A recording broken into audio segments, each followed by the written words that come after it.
What's up everybody, this is Danny, and Sony has announced its entire Z5 lineup, and I have already taken a look at the world's first 4K display on a phone, the Z5 Premium, so if you haven't seen it, I will leave a link below so you can check it out. But today, I'm going to take a look at its siblings, the Xperia Z5 and the Z5 Compact. Let's start with the Z5. The design is very familiar if you've used an Xperia flagship before, but what you'll notice is that Sony ditched the glass panel on the back for a smooth and matte plastic finish, and to be honest, this feels so much better. It doesn't lose the premium feeling though, but this material choice is going to be way better for fingerprints. So let's do a quick tour of the Z5. On the right side, you get a dedicated camera key, volume rockers, and a special power button, which I will get to later, a nano SIM card slot, and a micro SD card slot. Thank you, Sony, for doing this. And you get a lanyard on the bottom with the micro USB port, so you get quick charge support, and at the top, you get a 3.5mm headphone jack with a noise canceling microphone. All of this in a IP68 dust and waterproof build, and I love the way it feels in the hand. I think it feels better than the Z5 Premium in my opinion.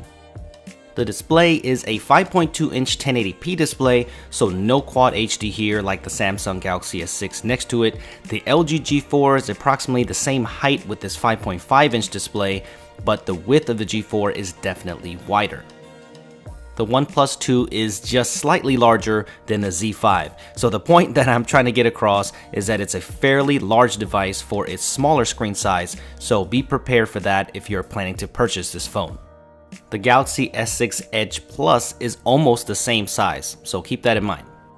The Z5 has an all-new 23-megapixel camera with f2.0 aperture and a 24mm wide-angle lens, LED flash, and also support for 4K video recording. All of the Z5 lineup comes with the same camera all across the board. On the front, you get a 5-megapixel camera with a 25mm wide-angle lens, perfect for your selfies.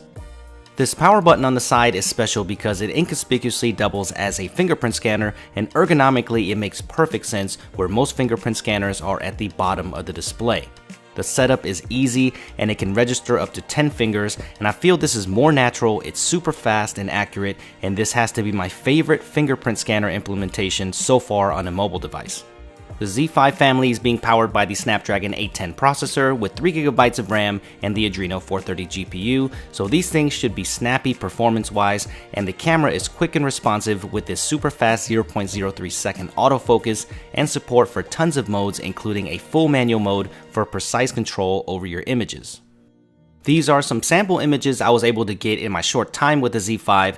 This is the image quality you can expect from the Z5 lineup. The colors and sharpness look promising, and the depth of field is decent, and even though there is some noise in the indoor shots that I saw, I can't wait to get this and test this further, so stay tuned for a full review of this camera.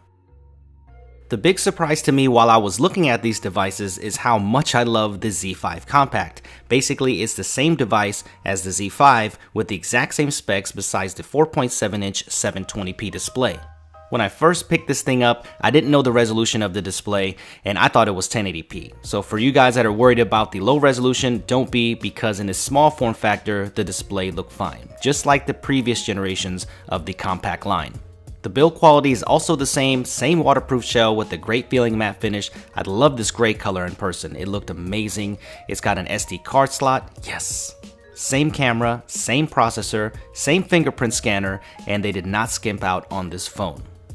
The only thing is that this phone is a little bit thick in hand, but it's nice to see a compact device that I can reach everything with one hand, and it was really comfortable to use. So I can't wait to get this one, for I'm a huge fan of this compact series. So let me know guys, which one do you prefer, the Z5 or the Z5 Compact? Let me know in the comment section below. Obviously, the huge story was the Z5 Premium with its ridiculously pixel-packed 4K display.